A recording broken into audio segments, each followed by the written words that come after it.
네, 안녕하세요. 한 주간도 평안하셨습니까?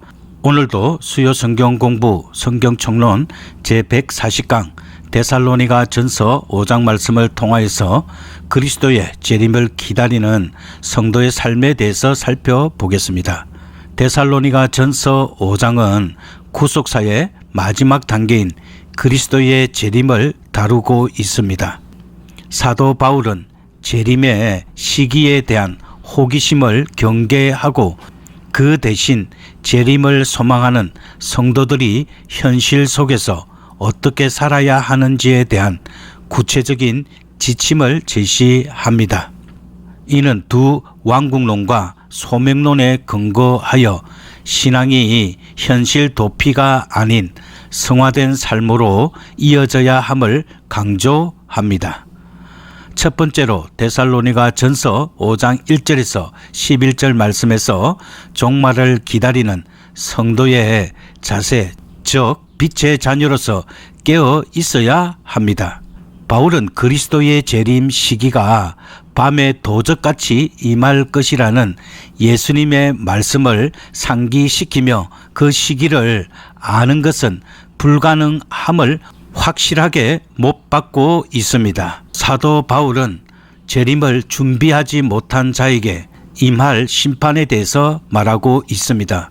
바울은 재림이 세상 사람들 또는 영적으로 깨어 있지 못하는 자들에게는 홀연히 임하는 멸망으로 다가올 것이라고 데살로니가 전서 5장 3절에서 경고합니다.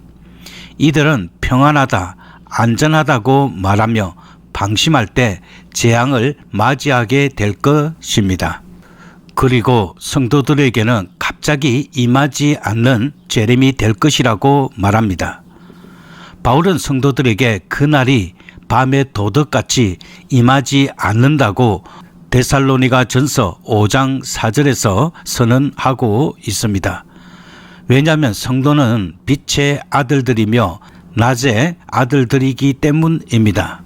그러나 성도가 빛의 아들들이 된 것은 그들의 행위 때문이 아니라 그리스도의 칭의를 믿음으로 받았기 때문입니다.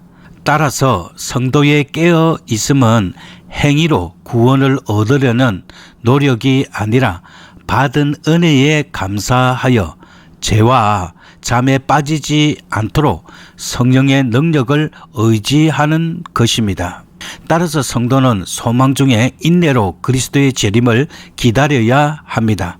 성도들은 재림의 시기를 모르지만 소망 가운데 인내하며 근신함으로써 재림의 때를 기다려야 합니다. 이 인내와 근신은 현세의 삶에서 게으르거나 방탕하지 않도록 자신을 지키는 영적 지혜입니다. 이제 두 번째로 데살로니가 전서 5장 12절에서 22절 말씀에서 종말을 기다리는 구체적인 성도의 생활에 대해서 살펴보겠습니다. 바울은 재림을 기다리는 성도의 구체적인 삶을 수평적 관계, 즉 이웃과 수직적 관계, 즉 하나님과의 조화 속에서 제시합니다. 이는 두 왕국론에 따라 성도가 영적 영역, 즉 교회와 세속적 영역, 즉 사회 모두에서 책임 있는 삶을 살아야 함을 가르칩니다. 먼저 수평적 관계는 사랑과 화목의 윤리를 실천하여야 합니다.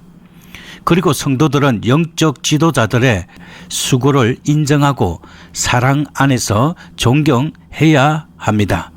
이는 교회의 질서와 권위를 세우는 기초입니다. 그리고 이웃과는 화목하여야 합니다. 서로 화목하라는 바울의 가르침은 중요합니다. 성도들은 연약한 자, 낙심한 자, 게으른 자들을 사랑과 겸손으로 권면하고 품어야 합니다. 우리의 신앙생활은 이웃과의 관계가 배제된 개인주의적 영성이 되어서는 안 됩니다. 이웃 사랑은 하나님 사랑의 증거이며 소명을 통해 세상 속에서 실현됩니다. 이어서 수직적 관계의 신앙생활 3대 강령을 살펴보겠습니다. 바울은 하나님과의 관계에서 중요한 3가지 덕목을 제시합니다. 이는 흔히 신앙생활의 3대 강령이라 불립니다. 첫 번째는 항상 기뻐하여야 합니다. 이는 구원의 은혜와 소망으로 인한 기쁨을 말합니다. 그리고 두 번째는 쉬지 말고 기도하여야 합니다. 모든 상황에서 하나님과의 교제를 지속하는 것을 말합니다. 그리고 세 번째는 범사에 감사하여야 합니다. 이 모든 것이 하나님의 주권 아래 있음을 인정하는 것을 말합니다. 이 3가지는 그리스도 안에서 하나님의 뜻이며 우리의 행위가 아닌 하나님의 은혜에 대한 자발적이고 지속적인 응답입니다. 세 번째로 데살로니가 전서 5장 23절에서 28절 말씀 안에서 바울의 마지막 권면과 교회 공동체의 책임인 지체의식에 대해서 살펴보겠습니다. 먼저 온전한 성화의 기도에 대해서 살펴보겠습니다. 바울은 서신을 끝맺으며 다시 재림을 언급합니다. 이는 그리스도의 재림이 성화의 완성이라는 종말론적 소망을 강조하기 위함입니다. 평강의 하나님이 친히 너희를 온전히 거룩하게 하시고 또 너희의 온 영과 혼과 몸이 우리 주 예수 그리스도께서 강림하실 때에 험없게 보존되기를 원하노라 라고 바울은 데살로니가 전서 5장 23절에서 말하였습니다. 이 기도는 성화 즉 거룩하게 되는 과정이 성도 자신의 노력이 아닌 평강의 하나님이 친히 하시는 역사임을 명확히 합니다.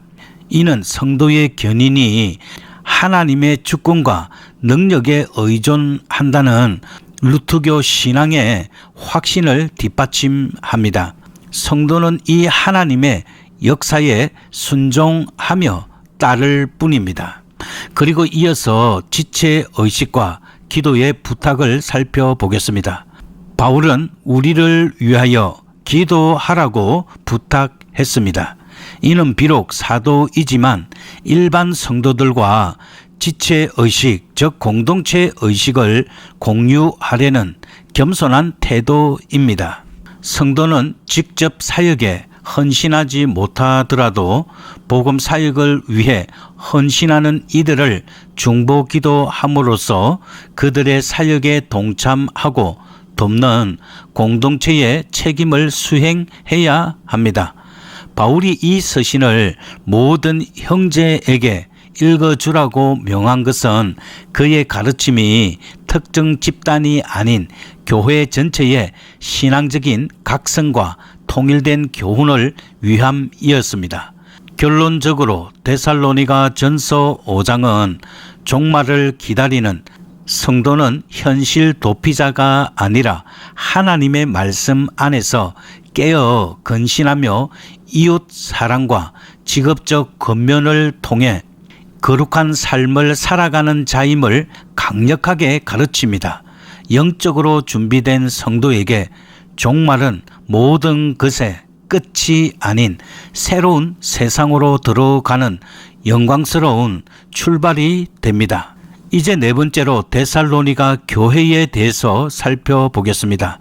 데살로니가 전서는 사도 바울의 제2차 전도 여행 때 세워진 데살로니가 교회를 향한 서신입니다. 이 교회의 설립 배경과 초기 상황을 이해하는 것은 바울이 서신을 통해 강조했던 성화, 노동윤리, 그리고 재림 소망의 중요성을 파악하는 데 결정적입니다. 먼저 데살로니가 지역의 특성과 교회 설립에 대해서 살펴보겠습니다. 데살로니가는 고대 마게도니아의 주요 항구 도시로서 교통과 무역의 중심지였습니다.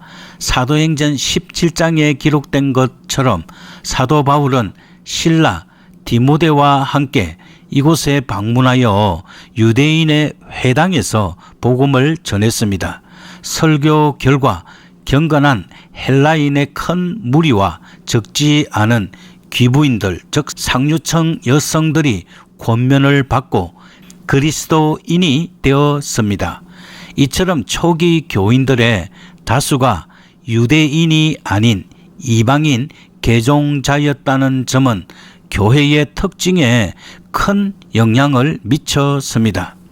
그리고 이어서 데살로니가 교회의 박해와 갈등의 배경을 살펴보겠습니다.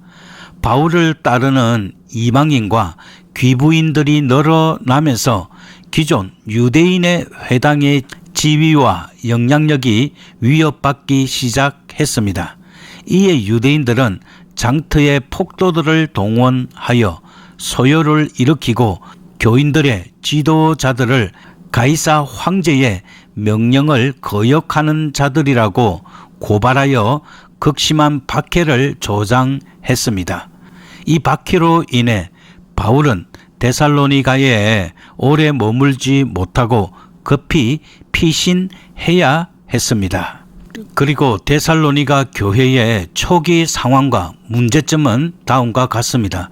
데살로니가 교회는 개종한 지 얼마 지나지 않은 신자들이 주축을 이루었음에도 불구하고 매우 경건하고 헌신적인 모범적인 교회였습니다. 그들의 믿음의 소문이 소아시아 전 지역에 퍼질 정도였습니다. 그러나 성장통과 함께 몇 가지 심각한 문제가 드러났습니다. 먼저는 대내외적인 갈등과 바울의 변호에 대해서 살펴보겠습니다. 먼저 내부 반대입니다. 바울을 따르던 부유한 부인들의 불신자인 남편을 중심으로 바울을 반대하는 움직임이 나타났습니다. 그들은 바울의 동기와 사도권을 의심했습니다. 바울은 자신을 변호하기 위해 자신이 데살로니가에 있을 때 스스로 천막을 지어 팔며 자급자족했고 험잡을 만한 일을 행한 적이 없음을 데살로니가 전서 2장 9절에서 설명했습니다. 이는 바울이 금전적인 목적이 아닌 순수한 복음 전파에 열망을 가졌음을 보여주는 간접적인 증거였습니다. 그리고 이어서 신앙과 문화의 충돌 문제가 있었습니다. 데살로니가 교회는 당시 이교 문화의 중심지였던 헬라 문화의 영향을 크게 받았습니다. 따라서 데살로니가 교회는 이교 문화에 만연했던 종교적인 음란, 즉 성적 부도덕의 관습이 이방인 개종자들의 생활에 깊숙이 남아 있었습니다. 바울은 서신을 통해 거룩함을 가장 먼저 강조하며 이 문제를 다루었습니다. 그리고 노동 윤리가 붕괴되었습니다. 그리스도를 믿은 직후 영적인 일에만 관심을 갖고 일상생활을 소홀히 여기는 경향이 나타났습니다. 특히 일부 성도들이 종교적인 집회로 시간을 낭비하거나 재림이 임박했다는 이유로 일하지 않고 무의도식하며 다른 성도들에게 짐이 되는 문제가 있었습니다. 또한 종말론적인 혼란이 있었습니다. 교회는 재림과 성도의 부활 문제로 시험에 든 상태였습니다. 먼저 부활의 문제는 다음과 같습니다. 세례를 받은 후 이교도 친구를 잃은 사람과 예수님 재림 전에 먼저 죽은 성도들이 재림의 영광에 참여하지 못할 것이라는 오해로 인해 교인들은 깊은 슬픔과 혼란에 빠져 있었습니다. 이러한 상황 속에서 바울은 편지를 보내 올바른 종말론적 가르침을 전하고 성화된 삶의 구체적인 지침을 제시하여 교회의 혼란을 잠재우고 신앙을 굳건하게 하려 했습니다. 이제 다섯 번째로 그리스도의 재림과 종말론 이해에 대해서 살펴보겠습니다. 먼저 재림, 즉 헬라어 파루시아의 개념에 대해서 살펴보겠습니다. 재림은 그리스도께서 장차 다시 오신다는 것을 가리킵니다. 파루시아는 신약 성경에서 재림을 나타내는 주요 헬라어 단어입니다. 본래 이 단어는 임재, 도착, 도래라는 뜻으로 고대에는 왕이나 황제의 공식적인 방문을 의미할 때 쓰였습니다. 사도 바울은 데살로니가 전서에서 이 파루시아에 대한 희망을 박해나 죽음으로 인해 낙심한 교인들을 위로하는 근거로 사용했습니다. 바울은 처음에는 그리스도의 재림이 임박했다, 즉 곧 올 것이라고 강조했습니다. 하지만 시간이 지나면서 바울 자신이나 이후에 기록된 성경, 즉 사도행전, 공간복음서에는 재림이 지연될 수 있다는 관점도 나타나기 시작합니다. 계속해서 예수 그리스도의 종말론적인 가르침에 대해서 살펴보겠습니다. 하나님 나라의 현재 승인 이미 실현된 것은 무엇인지 살펴보겠습니다. 예수님의 첫 선포의 핵심 내용은 하나님의 통치가 시작될 날이 임박했다는 것, 즉 임박한 종말론과 하나님의 나라가 백성들 사이에서 곧 이루어질 것이라는 것이었습니다. 참고 성경 구절은 마가복음 1장 14절에서 15절입니다. 이는 단순히 새로운 이론의 반복이 아니었습니다. 예수 그리스도 자신의 임재를 통해 하나님 나라의 힘이 이 세상 가운데, 즉 예수님의 말씀을 듣는 자들 사이에 작용하기 시작했다는 선포였습니다. 예수님은 자신의 시대를 세례 요한의 시대와 구분하면서 하나님 나라가 이미 세상 가운데 현존하고 있음을 분명히 암시하셨습니다. 참고 성경 구절은 누가복음 16장 16절입니다. 그리고 이어서 하나님 나라의 아직 미완성, 즉 미래에 이루어질 하나님 나라에 대해서 살펴보겠습니다. 가이사라 빌립보에서 베드로가 예수님을 메시아로 고백한 후 예수님의 가르침은 하나님 나라가 임박했다는 선포에서 이미 백성들 안에서 현재적으로 존재한다는 선포로 전환되었습니다. 그러나 예수님은 동시에 하나님 나라가 아직 완전하게 실현되지 않은 모습을 알고 계셨습니다. 하나님 나라의 최종적인 완성은 언젠가 도래할 그날, 즉 예수님의 다시 오심, 재림을 통해 이루어질 것을 분명히 하셨습니다. 참고 성경 구절은 마가복음 13장 32절 그리고 누가복음 10장 12절입니다. 결론적으로 예수님의 종말은 이미 시작되었으나 아직 완성되지 않은 하나님 나라는 독특하고 역동적인 구조를 가집니다. 이제 기도하도록 하겠습니다. 살아계신 하나님 아버지, 저희가 빛의 아들로서 어둠에 잠들지 않고 항상 깨어 근신하게 하여 주옵소서. 주님의 재림이 도적같이 임하는 날, 저희는 소망의 투구와 믿음과 사랑의 흉갑을 입고 준비되어 있게 하여 주시옵소서. 저희가 교회 안에서 영적 지도자들을 존경하고 낙심한 자를 격려하며 모든 사랑과 화목하는 사랑의 공동체를 이루게 하여 주시옵소서. 저희의 삶이 주님의 뜻대로 항상 기뻐하고 쉬지 않고 기도하며 범사에 감사하는 신앙의 강령을 잊지 않게 하여 주시옵고, 평강의 하나님께서 친히 저희의 온 영과 혼과 몸을 거룩하게 하여 주셔서 주 예수 그리스도께서 강림하실 때에 험없게 보존되기를 우리 주 예수 그리스도의 이름으로 기도합니다. 아멘.